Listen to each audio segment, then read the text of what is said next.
Les victoires et les médailles se gagnaient là, lors des petits déjeuners de l'équipe de France pris tous les matins dans le gymnase avant de taper la balle. Les Bleus, ce sont d'abord des copains qui savent s'entraîner dur le moment venu. On résiste. Ils sont amateurs mais s'entraînent 6 jours sur 7 et plus de 5 heures par jour. C'est le prix à payer pour gagner des médailles.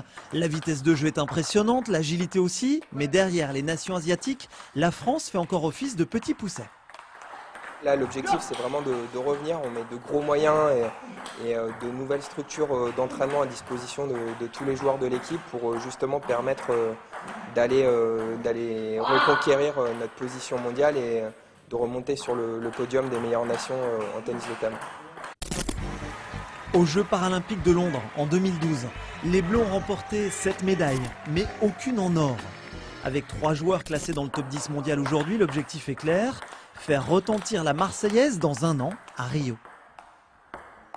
Des joueurs très solidaires, voilà, qui se connaissent depuis très longtemps et puis qui aujourd'hui, c'est bien beau d'être solidaires, mais qui s'entraînent dur. C'est des joueurs qui s'entraînent tous les jours. Voilà, donc le travail et la solidarité, on espère que ça va faire la diff. Le groupe France a trouvé son petit cocon à Étival-Clairefontaine dans les Vosges. Les Bleus s'y retrouvent tous les mois pour des stages intensifs. Et ils ont toujours, dans un coin de leur tête, les Jeux Olympiques. On ne se rend pas compte quand on ne les vit pas une fois, on se dit c'est magique, mais quand on y est, on n'a qu'une envie, c'est d'y retourner et d'y aller pour ramener des médailles et essayer de ramener la plus belle. Chacun apporte sa petite touche perso pour qu'on s'entende bien et pour qu'on vive des bons moments. Dans quelques jours, l'équipe de France s'envolera pour les championnats d'Europe au Danemark.